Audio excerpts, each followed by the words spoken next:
Voilà, bonjour, bienvenue pour ce temps de méditation autour de la parole du Seigneur. J'espère que vous avez passé un week-end reposant et un culte qui vous a fait du bien, qui vous a béni et qui a glorifié le nom de notre Dieu. Voilà, que le Seigneur vous bénisse aujourd'hui pour toute cette semaine à venir encore, qu'il soit avec vous et que sa parole soit votre partage tous les jours. Alors, j'aimerais revenir avec vous, si vous le voulez bien, et puis si vous le voulez pas, il faut couper, parce que j'ai rien d'autre pour vous.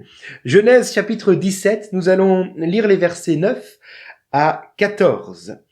Mais avant cela, j'aimerais vous donner le titre de la méditation d'aujourd'hui. Vous l'avez peut-être lu au début. La marque de Dieu. À votre avis, quelle est la marque de Dieu dans la vie des chrétiens? Car normalement, il doit y avoir comme un sceau de Dieu qui montre que nous sommes chrétiens. Posez-vous cette question. Quelle est la marque de Dieu dans nos vies? Nous lisons maintenant Genèse 17, verset 9. Dieu dit à Abraham, « Toi, tu garderas mon alliance, toi et tes descendants après toi, selon leur génération. C'est ici mon alliance que vous garderez entre moi et vous, et ta postérité après toi. Tout mâle parmi vous sera circoncis. Vous vous circoncirez et ce sera un signe d'alliance, la marque de l'alliance entre moi et vous. À l'âge de 8 jours, tout mâle parmi vous sera circoncis selon vos générations, qu'il soit né dans la maison ou qu'il soit acquis à prix d'argent de tout fils d'étranger sans appartenir à ta race. On devra circoncire celui qui est né dans la maison et celui qui est acquis à prix d'argent, et mon alliance sera dans votre chair, une alliance perpétuelle. Un mâle incirconcis qui n'aura pas été circoncis dans sa chair sera exterminé du milieu de son peuple, et il aura violé ainsi mon alliance. Amen. Alors pour répondre à la question, le signe, la marque qui montre que nous sommes en alliance avec Dieu, bien entendu, c'est la circoncision. Alors, si vous ne l'avez pas encore fait, vous avez normalement jusqu'à votre 8e jour pour aller vous faire circoncire. Je vous charrie, je vous taquine. Il n'est plus question de cette circoncision-là. On va en reparler. Mais d'abord, parlons de la circoncision selon Abraham. D'après la loi juive, effectivement, c'est dès le 8e jour que tout mâle se fait normalement circoncire. C'est-à-dire, il s'agit là d'opérer le prépuce, de procéder à l'ablation de la peau qui entoure le prépuce. La circoncision marque l'homme à vie. À vie. Le symbole de la circoncision est le suivant, c'est un signe physique qui montre notre rejet de l'ancienne vie selon Ur en ce qui concerne Abraham, selon ce monde en ce qui nous concerne nous, afin de vivre non plus selon l'ancienne vie, mais selon la vie nouvelle qui se trouve dans la volonté de Dieu en Jésus-Christ. Le symbole aussi est que à chaque fois que l'homme se voit nu, c'est-à-dire tel qu'il est réellement, n'est-ce pas? Ce signe vient lui rappeler qu'il ne s'appartient plus à lui-même, mais qu'il a fait alliance avec Dieu afin d'appartenir à Dieu. Remarquons qu'Abraham reçoit l'alliance de Dieu, mais qu'il va aussi faire circoncire tous ceux qui sont dans sa maison.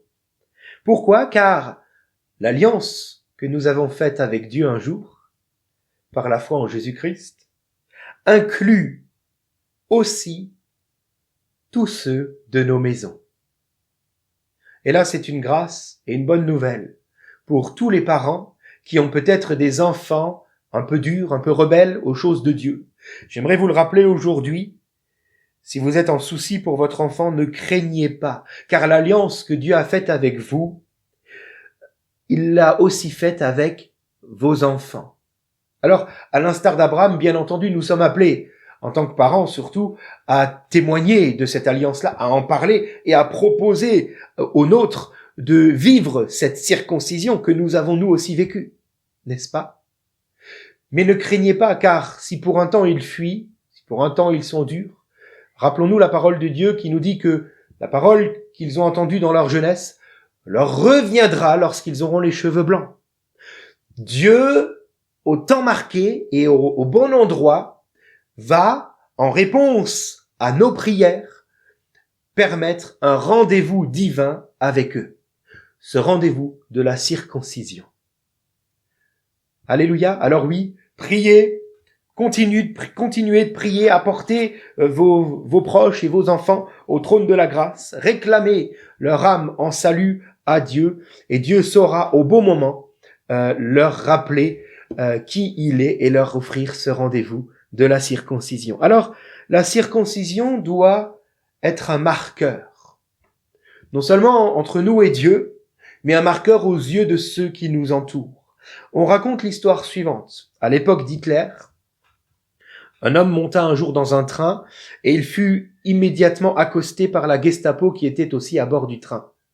Et ils vont lui dire « Êtes-vous un juif ?»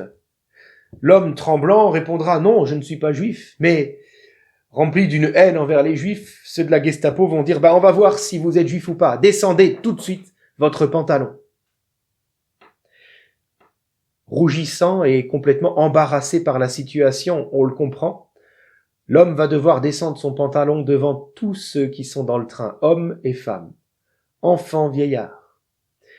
Et là, alors que plusieurs vont se moquer de lui, la Gestapo va emmener ce juif vers sa mort. Car le signe est évident.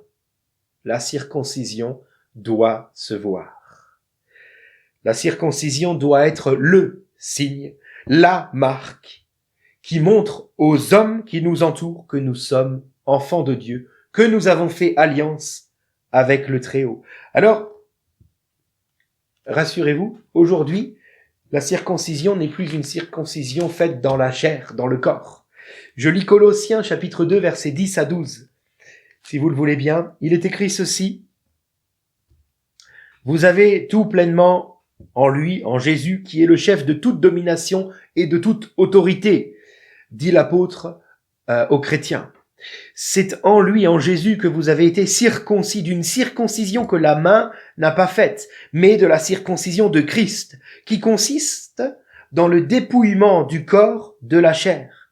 Ayant été ensevelis avec lui par le baptême, vous êtes aussi ressuscités en lui et avec lui par la foi en la puissance de Dieu qui l'a ressuscité des morts. Vous qui étiez morts par vos offenses et par l'incirconcision de votre chair, il vous a rendus à la vie avec lui en nous faisant grâce pour toutes nos offenses. Amen. Il ne s'agit plus de circoncire le corps, mais bien au contraire, de laisser Dieu circoncire notre cœur, en nous permettant de marcher avec un cœur nouveau, selon Dieu, dans une vie nouvelle en Jésus-Christ, et donc par la foi. Cette circoncision de cœur, ça veut dire quoi? Comment s'opère-t-elle?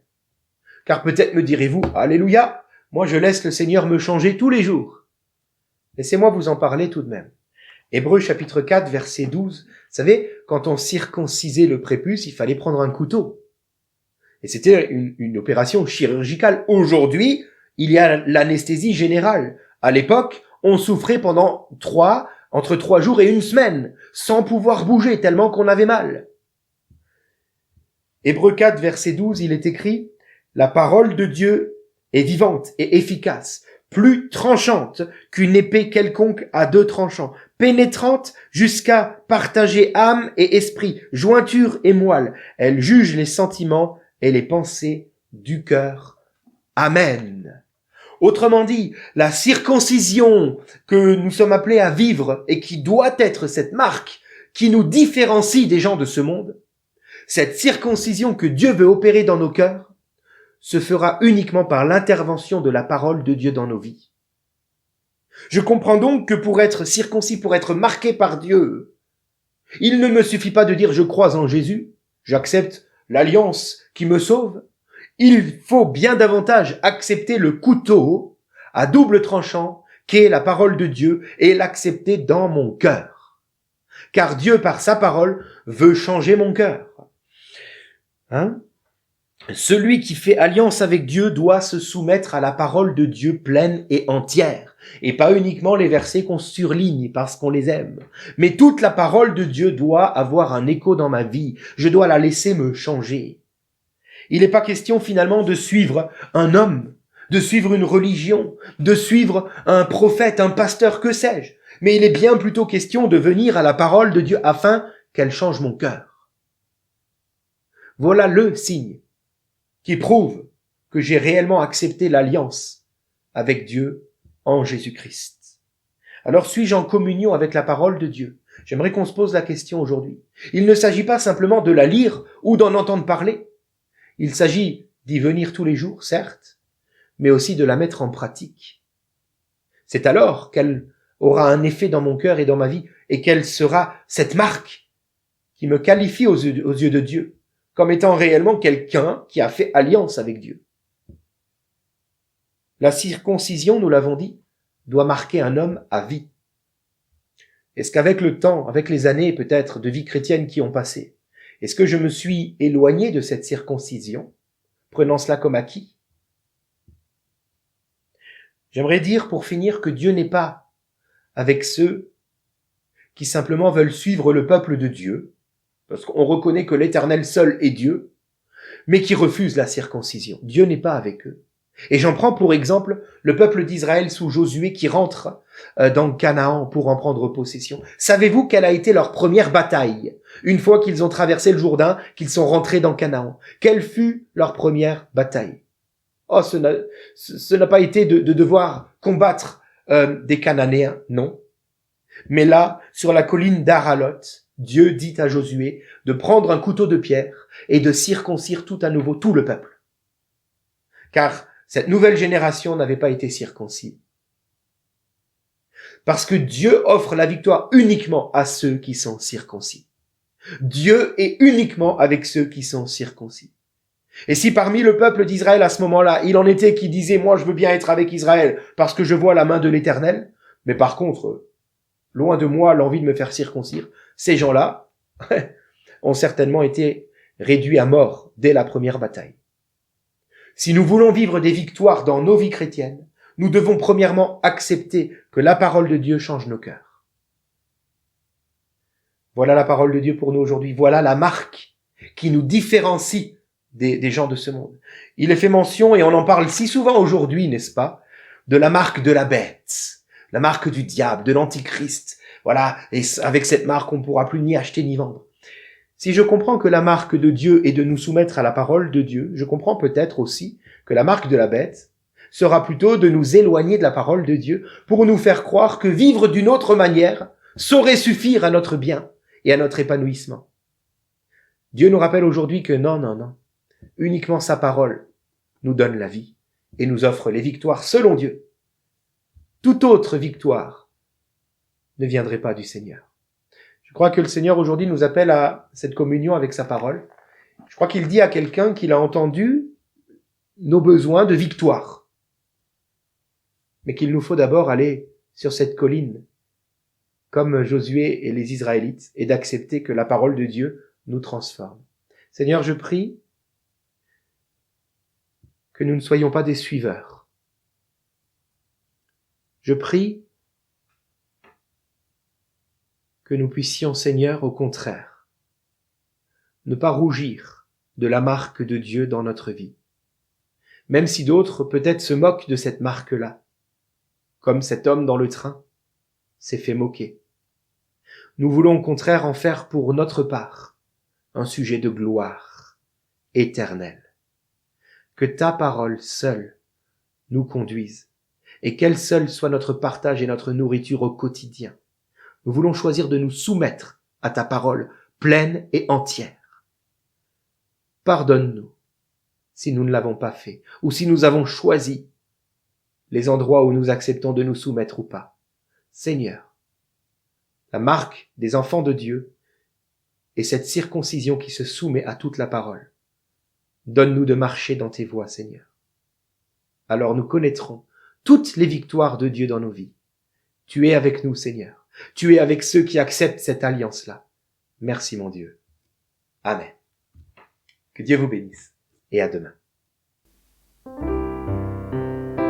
J'écouterai ce que dit Dieu, car il est droit pour qui l'écoute.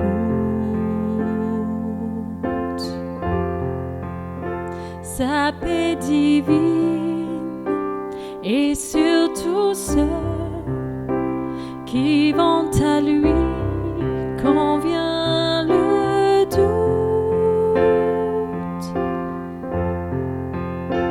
Fidèlement, je veux le suivre, je veux marcher dans ses sentiers.